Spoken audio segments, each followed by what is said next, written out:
சாப்பிடுறதுக்குன்னு சில rules and regulations இருக்குன்னு சொல்லுவாங்க. அதில் நான் சொல்கிற மாதிரி சாப்பிட்டு பார்த்தா இன்னும் அப்கிரேட் ஆகி போயிடும் என்னன்னு சொல்கிறேன். ஆனால் இப்போ அந்த மாதிரி சாப்பிடணும்னா நான் ஒன்றும் ஊருக்கு போகணும், இல்லைனா எங்கப்பா எனக்கு பார்சல் பண்ணி அனுப்பிவிடணும். ஃபர்ஸ்ட் ஆப்ஷன் வாய்ப்பு இல்லை, செகண்ட் ஆப்ஷன் கெட்டு போயிடும். ஸோ நம்மளே பண்ணலான்னு புரோட்டா நல்லதொரு சால்னான்னு பண்ண ஆரம்பிச்சிட்டேன். புரோட்டா போடும்போது நான் பார்த்துருக்கேன், நல்லா அப்படியே சொல்லிட்டு இப்படின்னு அடிச்சிட்டு இருப்பாங்க.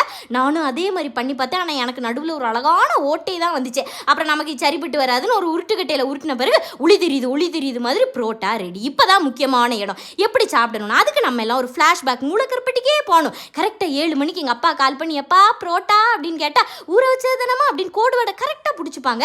நல்லா வாழை இலையில் புரோட்டா பிச்சு போட்டு சால்னாவை ஊற்றி நல்லா கெட்டி ஒரு முக்கில் வச்சு 9 மணிக்கு அதோட ஓப்பனிங் செரிமனி இருக்கும். அதே மாதிரி நானும் பண்ணி ஊற வச்சுட்டு ஒரிஜினல் புரோட்டா மாஸ்டராகவே மாறிய நான் கடைசியாக ஒரு ஹாஃப் பாயில் ஆம்லேட்னு போட்டுக்கிட்டு இருந்தேன். ஆனால் நல்லா ஊறி கொஞ்ச நேரம் கழிச்சு ஓப்பன் பண்ணால் அந்த அண்ணன் கடையில் 10 மாதம் என்னமோ இன்டர்ன்ஷிப் இருந்த போது கிட்டத்தட்ட அதே மாதிரி கொண்டு வந்துட்டேன். அடி புளியாக இருந்துச்சு.